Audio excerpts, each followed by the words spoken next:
গত 5ই অক্টোবর বাংলাদেশ থেকে ভারতে লেজ গুটিয়ে পালিয়ে যাওয়া শেখ হাসিনা এবং তার দল আওয়ামী লীগ বাংলাদেশ থেকে পালিয়ে যাওয়ার পরেও অনেকটাই বাংলাদেশের রাজনীতিতে বর্তমানে প্রাসঙ্গিক। তাদেরকে কি নিষিদ্ধ করা হবে কি হবে না? যদি নিষিদ্ধ না করা হয় তাহলে আগামী সংসদ নির্বাচনে তাদেরকে কি প্রতিদ্বন্দ্বিতা করতে দেওয়া হবে কি হবে না? এ নিয়ে আমাদের বাংলাদেশের নানান মহলে নানান রকম পক্ষে বিপক্ষে আলোচনা সমালোচনা চলছে। বাংলাদেশ জাতীয়তাবাদী দল বিএনপি এবং বাংলাদেশ জামায়াত ইসলামীর দুই দলের নীতি নির্ধারণী পর্যায়ের দুই ব্যক্তির বক্তব্য শুনে অনেকেই মনে করছেন যে তারা বিভিন্ন রাজনৈতিক কারণে আওয়ামী লীগের উপর অনেকটা নমনীয়তা প্রদর্শন করছেন। মির্জা ফখরুল ইসলাম আলমগীরকে আমরা বলতে শুনেছি যে তিনি বলেছেন যে রাজনৈতিক দলকে নিষিদ্ধ করার আমরা কারা, সেটা তো করবে জনগণ। বিএনপি একটি গণতান্ত্রিক দল, বিএনপি কোন রাজনৈতিক দলের নিষিদ্ধের পক্ষে নয়। অন্যদিকে আমিরে জামাত বিগত ফ্যাসিস্ট সরকার পতনের কিছুদিন পরে বলেছিলেন যে আমরা সকলকে দলীয়ভাবে ক্ষমা করে দিয়েছি। আবার গত কয়েকদিন পূর্বে উনি লন্ডনে একটি প্রোগ্রামে বলেছেন তারা তাদের রাজনৈতিক পরিবারের অংশ, এজন্য তাদেরকে বারবার ফ্যাসিবাদী বলাকে উনি পছন্দ করেন না। তো এই বিষয়টি বাংলাদেশের জনগণের কাছে খুব একটা ভালো লেগেছে বলে আমি মনে করি না। এ নিয়ে এই দুই নীতি নির্ধারণী পর্যায়ের ব্যক্তিকে নানান রকম কটাক্ষ সমালোচনার মুখে পড়তে হয়েছে। এখন বৈষম্য বিরোধী ছাত্র আন্দোলনের আহ্বায়ক জনাব হাসানাত আব্দুল্লাহ জাতীয় জাদুঘরে একটি প্রোগ্রামে উনি বলেছেন যে যারা ব্যাকডোর দিয়ে ফ্যাসিস্ট আওয়ামী শক্তিকে পুনর্বাসনের চেষ্টা করছেন কিংবা তারা তাদের বিভিন্ন ব্যবসায়িক অংশীদার হওয়ার চেষ্টা করছেন, তাদেরকে বলতে চাই উই আর অলরেডি শহীদ, যে আমরা ইতিমধ্যে শহীদ হয়ে গিয়েছি, আপনারা আমাদেরকে ভুলে যাবেন না। বোঝাই যাচ্ছে যে বিএনপির এই অবস্থানে ছাত্ররা কোনোভাবেই সন্তুষ্ট নন। অর্থাৎ আওয়ামী লীগকে নির্বাচন করতে দেওয়া কিংবা আওয়ামী লীগকে প্রাসঙ্গিক করার ব্যাপারটি নিয়ে বিএনপির যে ভূমিকা, এই ভূমিকায় ছাত্ররা কোনোভাবেই সন্তুষ্ট নন। এখন কথা হচ্ছে বিএনপি কেন আওয়ামী লীগকে প্রাসঙ্গিক করতে চাচ্ছেন কিংবা আওয়ামী লীগের ব্যাপারে বিএনপির এই অবস্থানটি কেন? এই বিষয়টি নিয়ে আলোচনা করার পূর্বে এই দুইটা দলের মতাদর্শ নিয়ে কিছুটা আলোচনা করা যাক। আওয়ামী লীগের মতাদর্শ হচ্ছে আওয়ামী লীগ বাঙালি জাতীয়তাবাদ, গণতন্ত্র, সমাজতন্ত্র, ধর্মনিরপেক্ষতায় বিশ্বাস করে। আর বিএনপির মতাদর্শ হচ্ছে তারা সৃষ্টিকর্তার উপর পূর্ণ বিশ্বাস ও আস্থা, বাংলাদেশের জাতীয়তাবাদ, গণতন্ত্র, সামাজিক ন্যায় বিচার অর্থাৎ সমাজতন্ত্র, এই বিষয়গুলোতে ওনারা বিশ্বাসী। এই দুইটা দলের মতাদর্শগুলোর দিকে যদি আমরা লক্ষ্য করি তাহলে আমরা স্পষ্টত বুঝতে পারবো যে বিএনপি অনেকটাই ডান ঘেঁষা। তাছাড়া বিএনপির রাজনৈতিক অবস্থা যদি আমরা দেখি তাহলে সেটা কেন্দ্র ডান হতে ডানপন্থী, তারা অনেকটা কেন্দ্র থেকে ডান দিক ঘেঁষা, অর্থাৎ ইসলামপন্থীদের সাথে তাদের সম্পর্কটা একটু বেশি।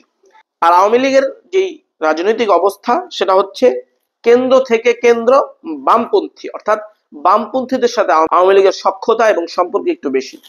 এখন বিষয় হচ্ছে বিএনপি একটি ডান ঘেঁষা রাজনৈতিক দল হলেও তারা বাংলাদেশটাকে তারা গণতান্ত্রিক যে ধারা সেই ধারায় চালাতে চান। বাংলাদেশটা একটা সম্পূর্ণ ইসলামী রাষ্ট্র হোক, এটা বিএনপি চায় না। বিএনপি চায় ইসলামপন্থীদেরকে সাথে নিয়ে তারা বাংলাদেশটাকে গড়ে তুলবে, কিন্তু সম্পূর্ণ ইসলামী রাজনীতি হোক বাংলাদেশে এবং ইসলামী একটা দেশ হোক, এটা সম্ভবত বিএনপি চায় না। এবং তারা বাংলাদেশটা নাস্তিক্যবাদী একটা রাষ্ট্রে পরিণত হোক বা হিন্দুত্ববাদী এজেন্ডা বাস্তবায়ন হোক, এটাও তারা চায় না। এই জন্যই মূলত তারা একটা মধ্যম পন্থায় অবলম্বন করছেন এবং তারা এতেদালি একটা অবস্থানে তারা নিজেদেরকে রেখেছেন। আর অন্যদিকে আওয়ামী লীগ নাস্তিক্যবাদীদের সাথে একটা সুসম্পর্ক গড়ে তুলে বাংলাদেশটাকে সরাসরি একটা ধর্মনিরপেক্ষ রাষ্ট্রে পরিণত করতে চান এবং ভারতীয় এজেন্ডা বাস্তবায়ন তারা করতে চায়। তাই বিএনপি সরাসরি ইসলামী রাষ্ট্রও চায় না, আবার ইসলামপন্থীদেরকে ছেড়েও তারা ভিন্ন কিছু চিন্তাও করে না। আর রাজনীতির মধ্যে সবচেয়ে বড় বিষয় হচ্ছে প্রতিপক্ষ নির্ধারণ করা, আমার প্রতিপক্ষ কে হবে। এখন প্রতিপক্ষের বিবেচনায় যদি বাংলাদেশের রাজনীতিতে আওয়ামী লীগ প্রাসঙ্গিক থাকে, সেক্ষেত্রে বিএনপির প্রতি বাংলাদেশের জনগণের ইসলামী মূল্যবোধ থাকার কারণে সবসময় একটা সিম্প্যাথি কাজ করে থাকে। আর আওয়ামী লীগ যদি বাংলাদেশের রাজনীতিতে প্রাসঙ্গিক না থাকে, সেক্ষেত্রে বিএনপির প্রতিদ্বন্দ্বিতা করার যে দল, তাদের ভাবধারা অনুযায়ী সেরকম দল বাংলাদেশে বর্তমানে বিদ্যমান নেই। আর যারা আছে তারাও বিএনপির সাথে প্রতিদ্বন্দ্বিতা করার মতো নয়।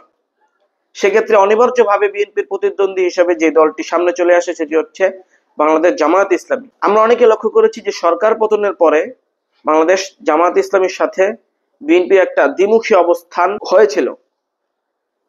যখনই বিএনপির সাথে বাংলাদেশ জামাত ইসলামের একটা দ্বিমুখী অবস্থান হয়েছিল, তখনই জামাত বাংলাদেশের অন্যান্য যে ইসলামিক রাজনৈতিক দলগুলো আছে, চরমোনাই, খেলাফত মজলিস, জমিয়ত উলামা ইসলাম, এদের সাথে জোট করে একটি কঠিন প্রতিদ্বন্দ্বিতার মুখে বিএনপিকে ফেলার একটা অবস্থান তৈরি করেছিল।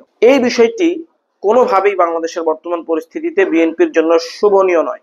আর এই শক্তিটার সাথে বিএনপি কোনোভাবেই প্রতিদ্বন্দ্বিতা করতে চান না।